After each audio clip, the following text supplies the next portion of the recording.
It's 5:30. Welcome, everybody. We're going to open up our public hearing portion of our budget committee. If you'd like to if you're in the audience and you want to make a public comment, go ahead and fill out one of these green cards. And if you're online, when prompted, if you want to make a public comment, go ahead and just raise your virtual hand, and then we'll get to you after we do the in-person ones. If we're ready to go, I'll call first up. Looks like we have Chief Thomas. If you want to come on up. Yep, have a seat.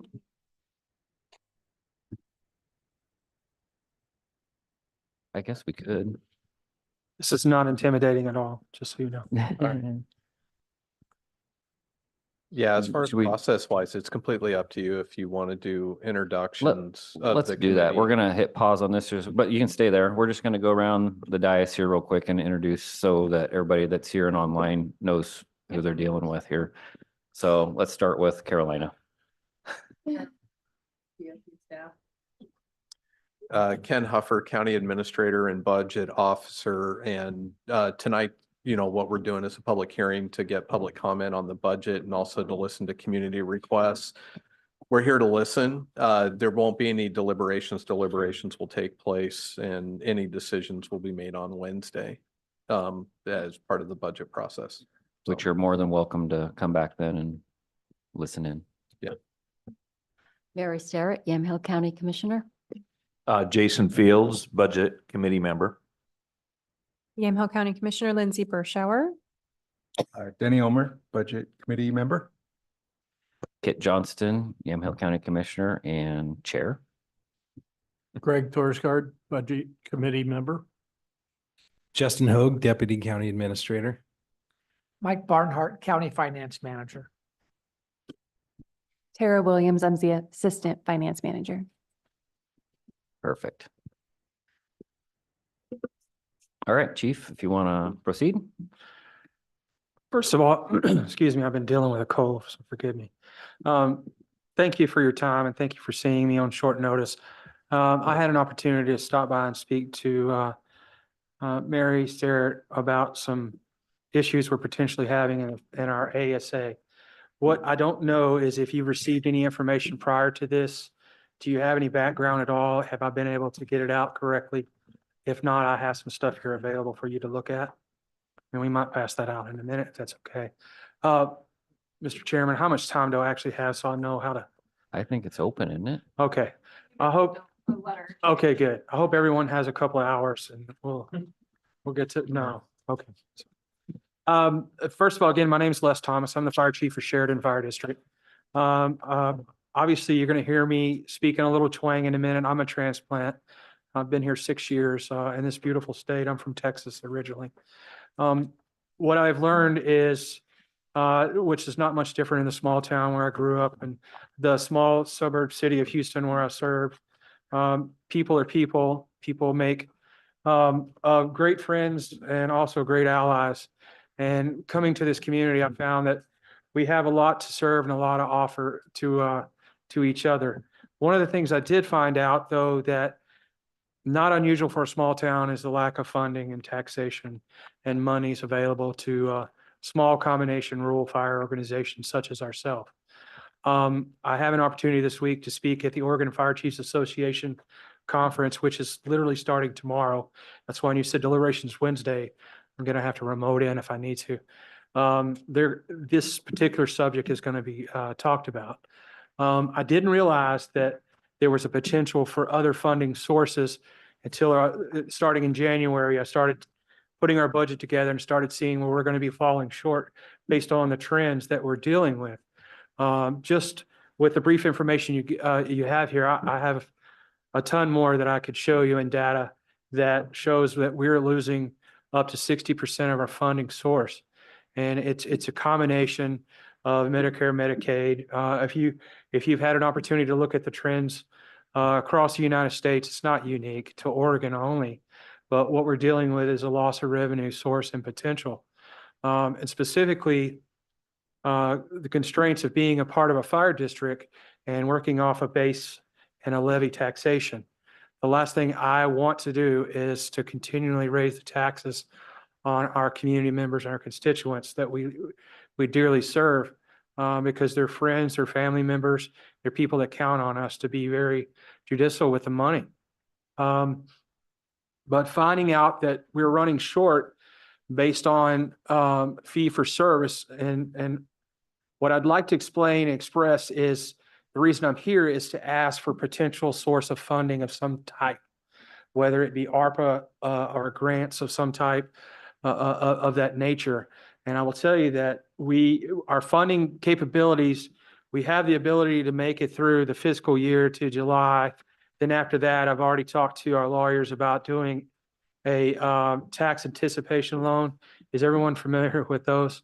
Tax anticipation loan is me going out and borrowing money against our taxes that are coming in November to meet our needs for operational costs. Forgive the expression, I'll call it a payday loan, because once you get in that cycle, it's very hard to get out of it. And that's one thing that I'm trying to avoid. That's why I'm here today, expressing my desire and utmost need for alternative funding of some type. And if the Board of Commissioners and the Budget Committee find it in their ability to allow us to tap into some of the potential ARPA money, that would be great. I do realize that a lot of it, if not all of it, has already been allocated. I don't want to take money from someone else's potentials, but I can tell you that this is a dire need on our behalf. I wouldn't be sitting here. I'm a very proud person. I'm very proud of what I do for a living, but my people and our community comes first. And I'm looking for some assistance. And what I'm going to ask for is it's an absorbent amount of money compared to a lot of people, I'm sure. And that number is $350,000. And that's over $87,000 for 4 months is what I'm going to do with it. And that covers operational and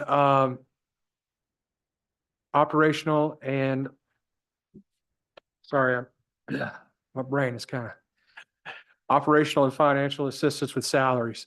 So, and I know that number sounds astronomical, but if we don't do this, then we're going to be in a bind. And one of the things I wanted to share with the committee is the data shows that no matter what we do, based on the reasons and the allocations of the funds, it's still going to decline. We went from making 1,700 runs a year to over 2,000 with an increase. And in that increase, Medicare, Medicaid decreased the amount of funding that they gave us. And you can see that every time we go on a call, we're literally losing money. And I have to look at it as a business aspect because I have to keep us, in service and in working. And if I don't reach out to the constituents and I don't tell them, I'm very transparent in my nature that, hey, we're losing money. We're going to continue to lose money unless something is done at the local, state, and federal levels. That's why I'm meeting this week with the Oregon Fire Chiefs Association on specifically the funding of small rural combination organizations such as ourselves.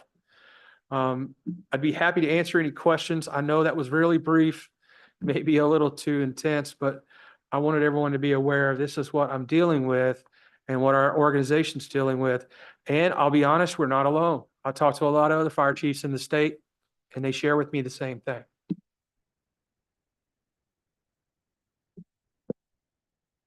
Thank you. Anybody have any questions? I do. Hi, Chief. Have you asked for a levy?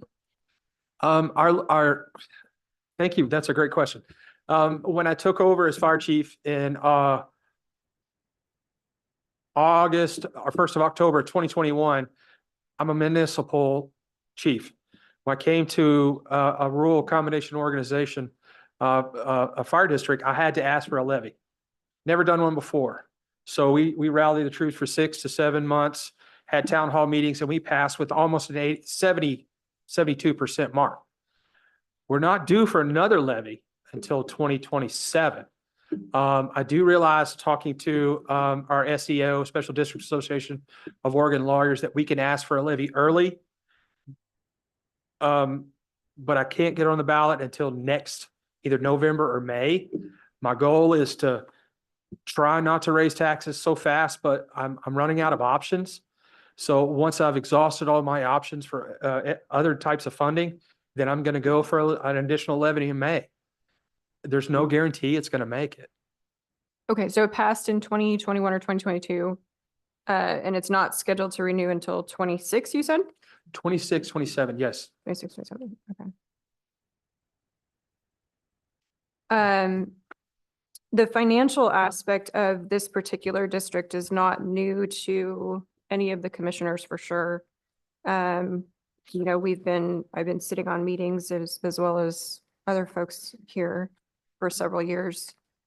So you've had to take out loans to date. How many loans do you have and what's the total indebtedness so far? We've had to take out 3 separate loans. One of them is a capital and the other 2 were operational loans. We're to date, after the last principal payments, we're at 1,975,000 to 1 million. I have to double check that number. 1,975,000? No, ma'am, it's either 975,000 to 1 million. Oh, That right number around close 1 because we million. made another principal payment. Okay. And I'll have to look and see. So we're at $1 million and it's about 130,000 a year unencumbered funds that I have to put in that take out of the budget to meet these costs. And in some of these documents I have, it explains in detail how this occurred. Some of the stuff I inherited and some of the stuff we ended up having to do because of seismic upgrades that were not covered in a previous contract that I was given when I took over as the fire chief. And then we had 4 years of deferred maintenance, which put us about 200,000 more in the hole. And it just dominoes from there. Okay. It's a long story. I'd be happy to share it. But one of the main cost drivers is personnel. Yes, ma'am. Okay. Right now, it's our budget for personnel is 77%. I've been writing grants and been really successful with different types of grants. But that's a majority of our budget. Okay. And then have you received any advice in terms of how to maybe restaff to get the shortfalls under control? So, yes, that's a great question. Last year we had 19 FTEs. Through attrition, we're down to 14. We are all, including myself, are taking turns working at the line or the staff level, making sure that we have enough people. We run 2 ambulances a day, which is 4 people. And the average from the data has been approximately 15 times a month. We've had 2 to 3 calls simultaneously going on at the same time. Our volunteer turnout has diminished.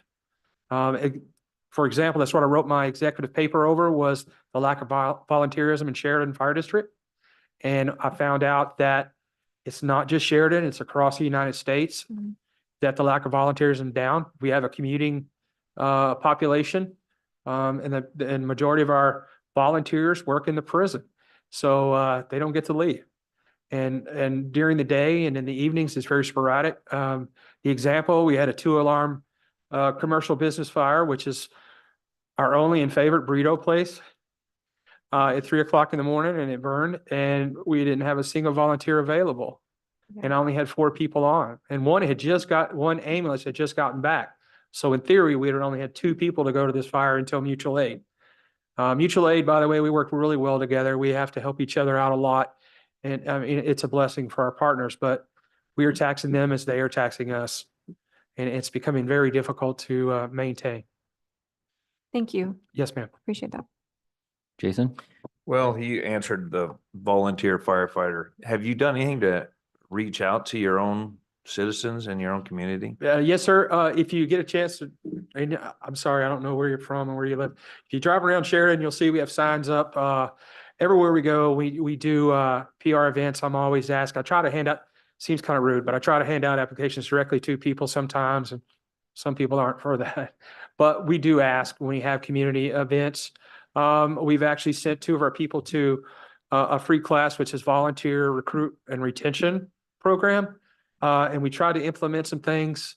Believe it or not, social media has been We would get three new volunteers. We'd send them through the Yamhill Fire Academy. Then I would lose 4. And then we'd get 2 more and I'd lose 3. It's back and forth so much. I'm exhausted trying to figure the answer. And it's one of the things that if I could snap my fingers, that's the one thing I would ask for before the money, believe it or not, are people. And we just can't get them. And during the day specifically, we don't have anyone that's available to help. That's why the career trend has been pushed so hard into the rural setting. And absolutely not sustainable at the rate we're doing it. And I'm not the only one saying this. I'll give you a list of names next week that are going to be echoing the same sentiments. Chief, the volunteer situation is pretty much universal. Everybody's struggling with that. You know, back in the day, folks lived in their communities, worked in their communities, and when the bell rang, they answered the call. So that's not the way it works anymore. In terms of your commercial real estate, in terms of your base there, and how that compares to other cities in terms of a levy, what does that compare to? Well, the fluctuation, and that's one of the first things that I try to do when I came into the community, was get to know the business owners, stakeholders, if you will. And one of the things I found that the small business owners are the heart and soul of the community. However, they are also in a fight for every dime.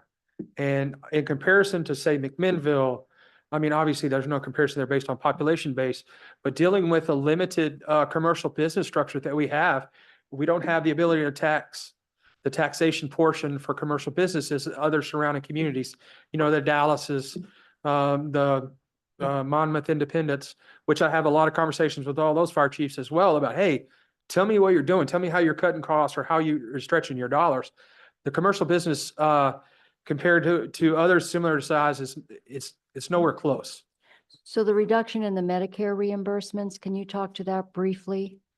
So 3 years ago, we started our audit system through Acuity. One of the questions I asked was, hey, from our expenditures to our revenues, I want to see the difference. We're spending so much money, obviously, we talked about on salaries, and on the revenues themselves. Fee for service is how EMS exists. So we send out a $2,000 average, and we have an average of all the ambulance service areas here. We all are right close to each other on what we charge or what we bill. And we also recognize each other's fire med, which is the coverage, the insurance that covers for transports if there's an emergency. So we recognize each other to help each other out. But what we noticed is from a $2,000 bill, when it goes to the Medicare, Medicaid process, 3 years ago, we were getting about $800 to $900 per call. Now we're down to $400 to $550, I believe, per call. Now, based on, as you know, when you budget, I'm forecasting, I'm looking at historical trends and I'm saying, well, we've been getting 900. I don't want to go too far out, so I'll say 800. When it dropped to 450 to 550, literally I'm already behind. And our numbers, even though we've transported more people, we're still receiving less revenue. So we're looking at, eventually the trend's going to be up to 60% loss. I actually have the latest data from the past 2 years here too, that shows where we have actually transported more people, but we've lost more money. It's mind-boggling to see.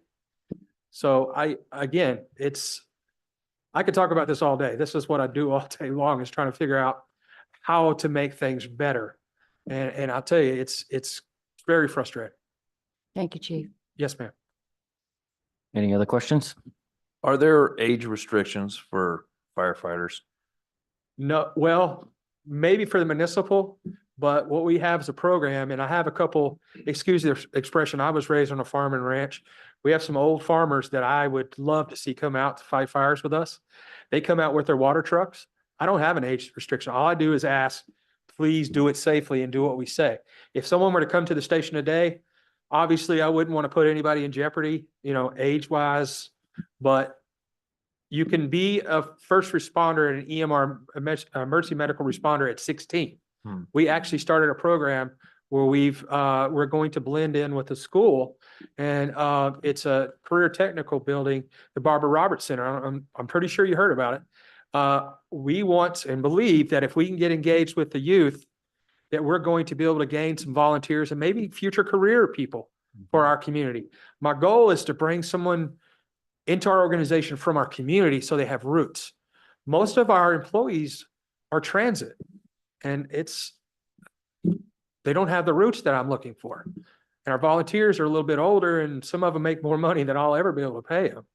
So the trend is probably 16 up, but to be a career, it's like 20 to 21 based on insurance issues. But as for peak,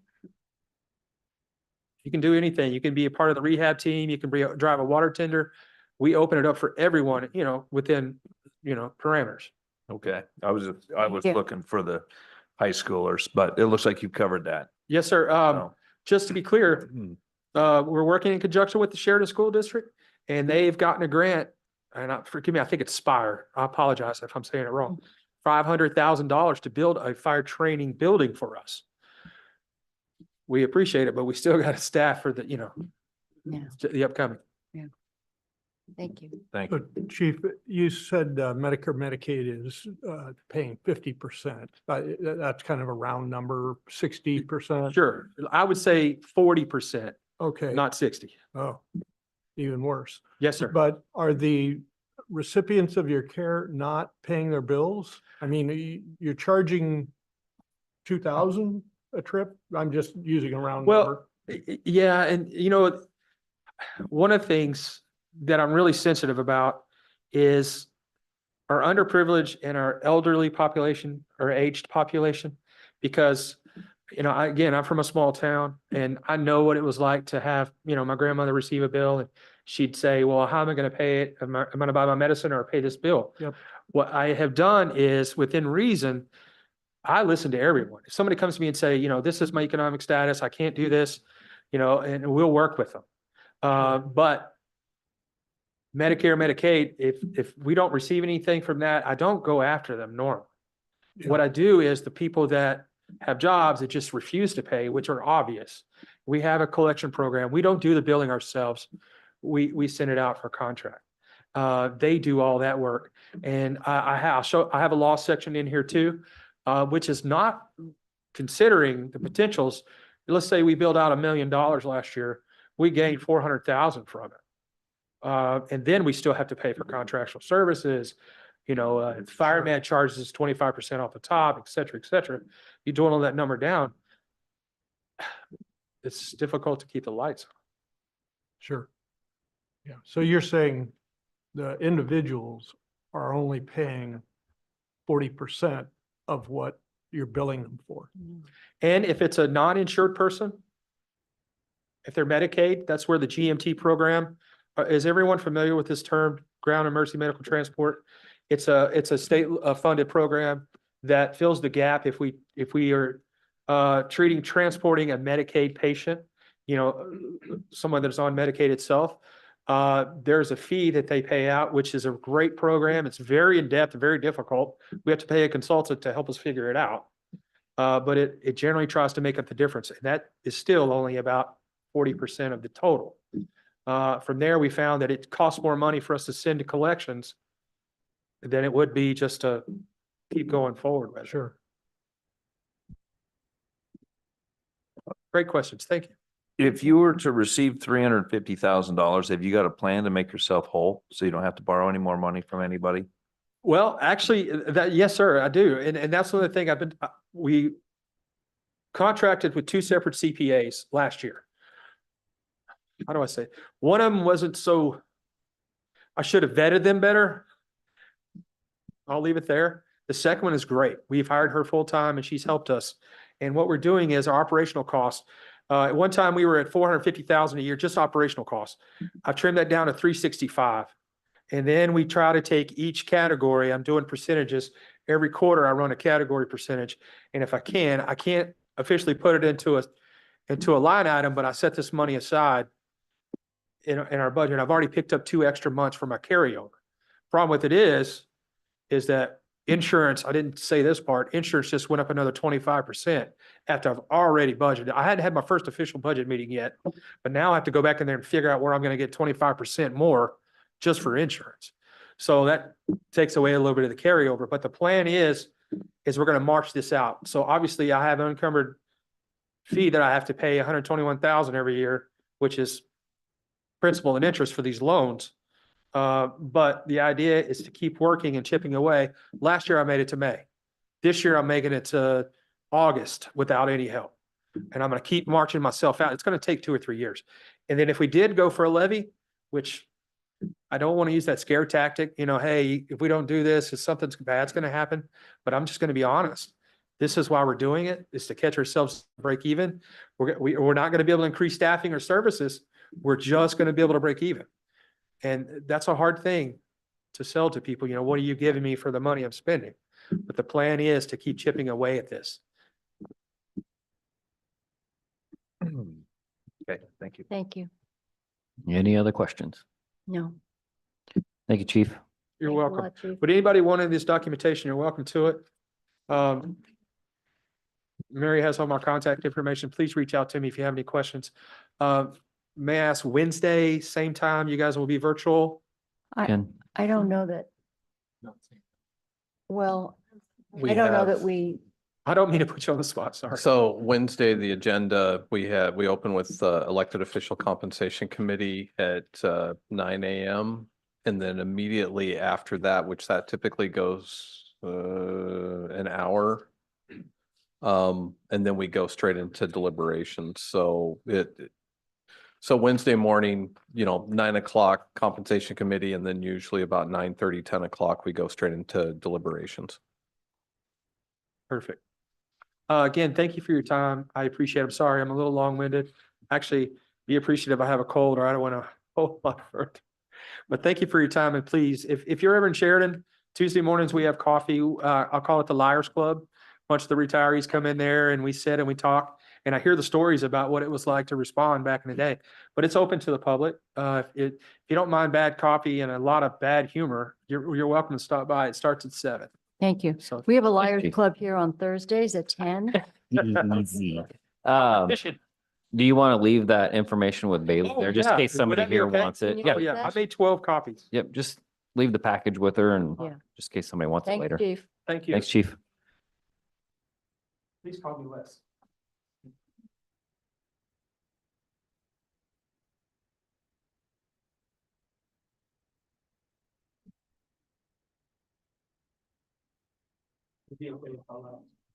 Oh, yeah. Absolutely. No, no, we get it. I have to leave first thing in the morning. Thank you. Thanks, sir. Thank you. Thanks Yeah. a lot, Chief.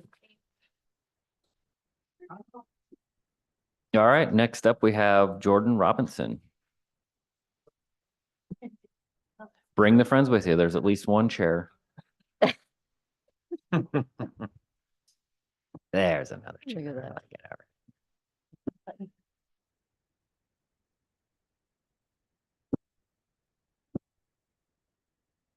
Welcome. Thank you. I guess I'm opening. Wow, I'm the privileged one. I am Kathy Ann Meyer. I am the Interventions Program Manager for Safe Families at Lutheran Community Services. I really appreciate this opportunity to come share a little bit about why we're here today. Oh my goodness, I'm nervous. I haven't done this before, and I know you guys are all fine and normal of doing this. Anyhow, my life's work has really been about keeping kids safe and families together for over 30 years. I've done that in multiple capacities. I've been a foster parent for 10 years in 2 different states. I have an adopted child. And I've done frontline work as a partner of child welfare, but never chosen to work with the state. I just really, my passion is to prevent removal of children whenever possible.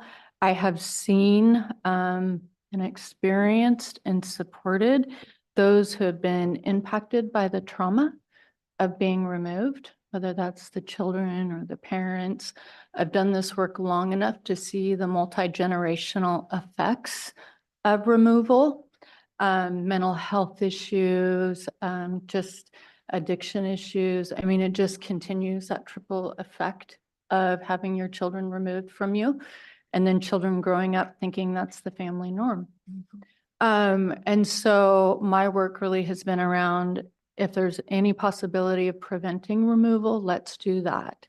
And we have the opportunity to do that through our faith-based volunteer movement called Safe Families for Children, which we launched it in this county in 2015.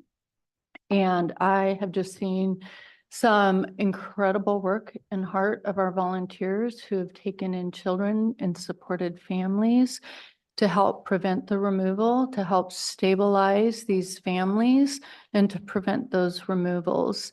I have volunteers who started in 2015 that today are still in relationship with these children and their parents and completely prevented removal. It's a pretty amazing movement in the heart of our community. And I also partner with child welfare. Another part of my team, we work directly with child welfare, assessing goodness of fit. I really appreciate the partnership that we do have with the state in that. I will say just even over this last month, one of our newer protective safety service unit workers who's been going out on assessments have sent us 4 referrals just this last month of families that had hotline calls. He went out, assessed. Safety threshold isn't quite there yet to remove these kids. So he's referring them over our way in hopes that we have volunteers to respond to prevent them from getting to that point of removal. So yes, and I think, yeah, we need more volunteers. I know that, but I'm going to pass this on to Sunshine. So I get to talk now as a volunteer. My name is Sunshine John. I'm on the Leadership Council as a volunteer for Safe Families, and I'm also a ministry lead at my church. Safe Families works through the faith community in that we all support each other and support families together as a community of believers. And as my church family is my family, and I get to offer that to the families that we're supporting. I am also what's called a family friend. And I'm also, well, I guess I'll wait on that one, but so I came in Safe Families in 2020, and I said, okay, I will watch one child like a couple hours a day, once a week. And just to see that family grow as a volunteer, and this is not a typical story, and maybe it is a typical story of all the volunteers.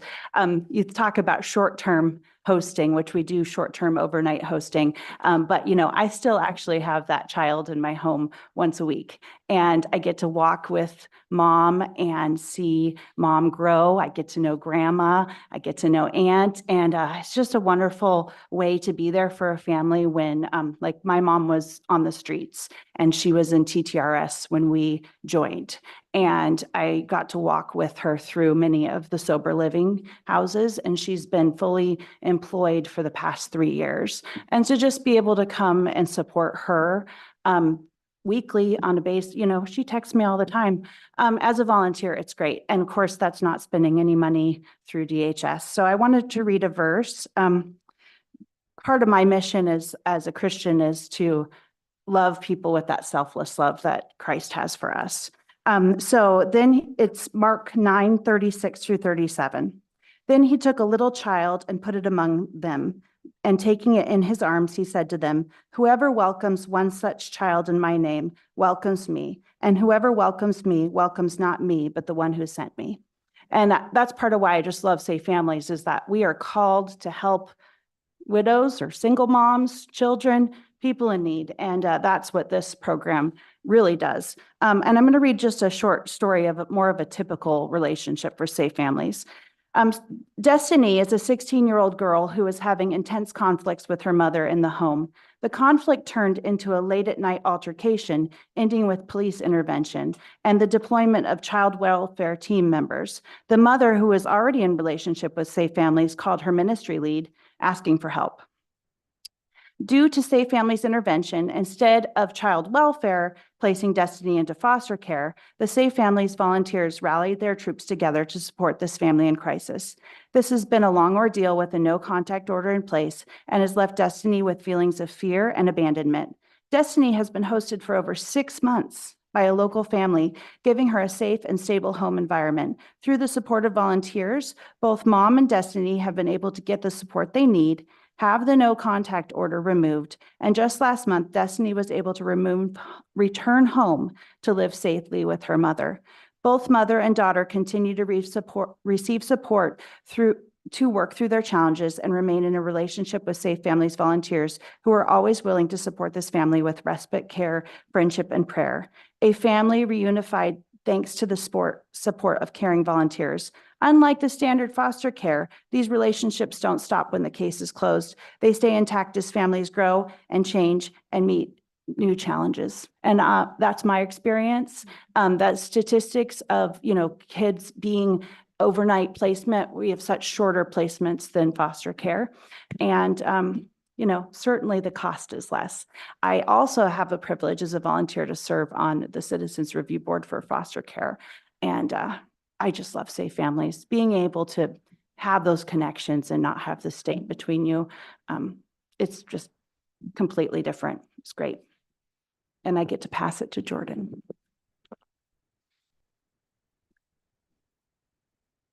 Hello, everyone. My name is Jordan Robinson. I'm the District Director for Lutheran Community Services. And I'm also, as my family, I'm also a volunteer for Safe Families for Children. I want to talk a little bit about why are we before you today. So Safe Families, as the chief earlier talked about, volunteerism has been down in the community. And we are really coming out of COVID, we are really ramping up and seeing churches step up in greater numbers. We made a decision about a year and a half ago to really double down on Safe Families. People know that Lutheran Community Services is a larger nonprofit, and we have a lot of programs where we're your neighbor across the street. But Safe Families is one of those programs, and in that it's fairly unique. It doesn't come with a lot of revenue streams. It doesn't come with a playbook as much. We are really stitching the community together. We are combating disconnection. Families who are isolated, children who are isolated with people who want to help. And in that, we have to piece together how we financially support that. So we doubled down about a year and a half ago. We have started serving youth experiencing homelessness. We have added support that can really support individual churches to a larger degree. We have some folks who are focused on the Newburgh and greater area, and then some folks who are focused in McMinnville. And we are really seeing churches step up in greater numbers and our volunteerism increasing. So we're stepping out in faith, as it were, as a program, and are asking for your support as we come out of COVID and get these new volunteers to bridge the gap from what we know our community will support down the line to where we are now. We get support from the Austins. We get a little bit of government support. We have monthly donors. We have individual donors. We're starting events. We know the routine. We know how to raise the funds, but we've stepped out in faith and need a bridge to get from where we are now to supporting this more robustly down the line. So that's why we're here today. Is there a number somewhere? I have to apologize. I can't seem to locate the page.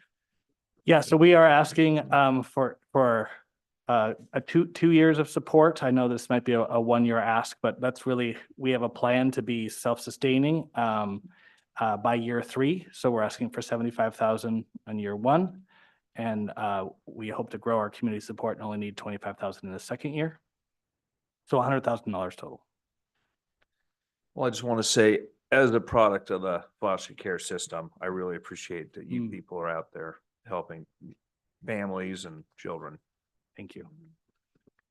When you look at we call about, the downstream investment and the upstream investment, and we've got the percentage of kids who've been in the system who wind up living on the streets is because they don't have a family. They don't have a fallback when things fall apart. And then we have our next generation of homeless people and addicts and people involved with the justice system. I've seen what your organization has done, not only what it's done nationally, but here. And every kid you keep out of ODHS has a better shot. So I really appreciate all the work that you have done. wouldn't need to sell me on it. It's an amazing program. I do have one question, and it's always come down to the lack of volunteers, because if we have more families, more host families, we can answer some of those referrals that you can't answer right now. So what would money do if the volunteers aren't there? We are seeing the volunteers show up. And during COVID, we talked about the decline in volunteerism. That was a real thing. But we've stepped up with additional support as far as training, retaining the volunteers that we have. We've got a new program manager who's drumming up a lot of interest in speaking in the pulpit almost every Sunday. So the volunteers are showing up. And our leadership council, which we talked about earlier, has really set some ambitious goals for how many volunteers in churches we want engaged. And we feel like we have the staffing structure to support that and to get more folks to step up. So how many children are you having to turn away? How many referrals? Well, right now we have 9 referrals on a wait list just this quarter of this year right now currently. That doesn't include any of the referrals from 2023, right? So as our most current, we have 9 on the wait list. We're actively hosting 10 children. And then it's hard to gather numbers from all the families that we are continuing to support through mentorship, organic relationships. That just goes way beyond.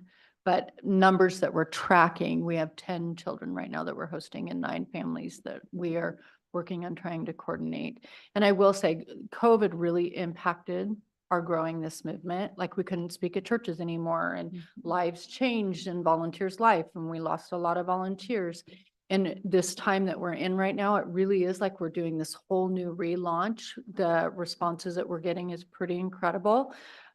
We are working on doing quarterly volunteer vetting trainings to get people vetted much quicker.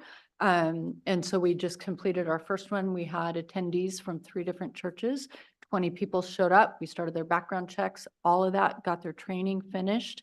We have another training coming up here in a couple of weeks, and we're just really wanting to keep that momentum going. But our staff also, like, it requires a lot of staff time to provide the training, and then also supporting the volunteers as they're doing the hosting, right? That whole ripple effect of growing. So, yeah. The stats for 2023 is we served, I think it's 23 kiddos, and we had 60 referrals. This year, we have the goal of serving 36 and just stepping it up year after year.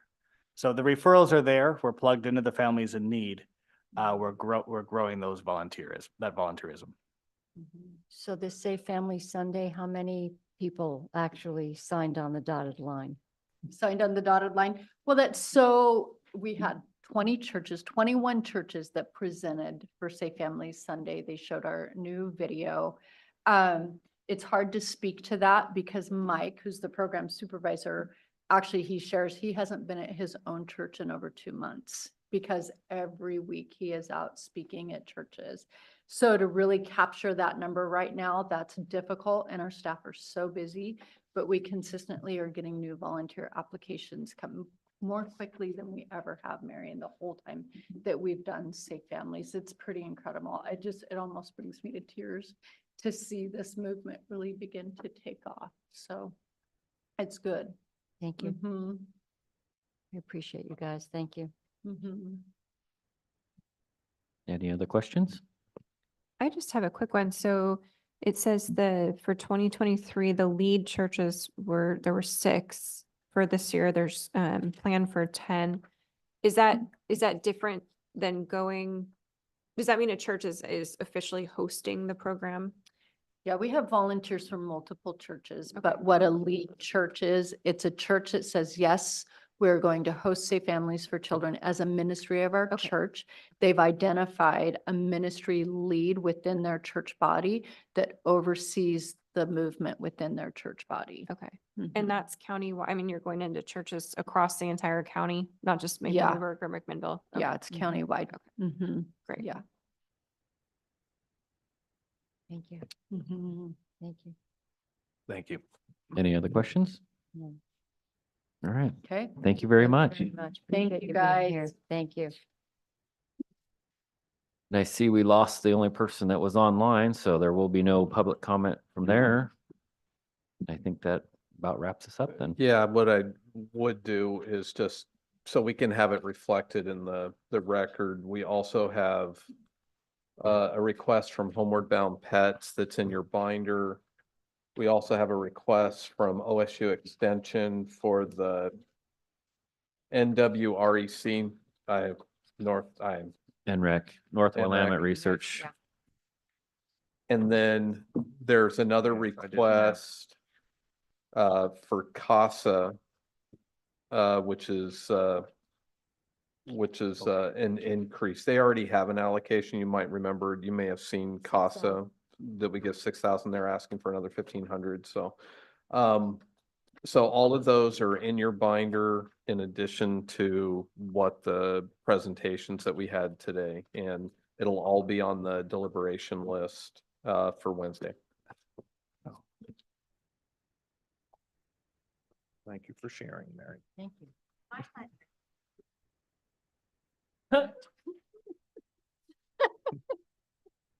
Okay. I didn't think so. Interesting. Oh, yeah.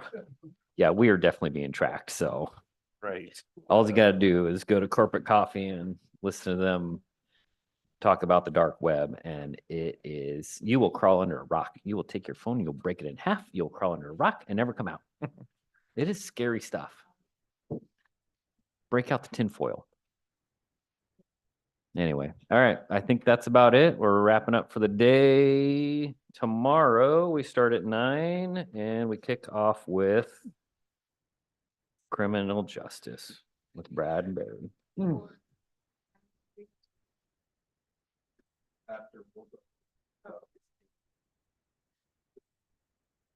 This says Tim Svensson. Up here. Yeah, okay. When we wrote the budget instructions. He was still here. Okay. Cool. All right. Do I need to adjourn us then? At, what is that?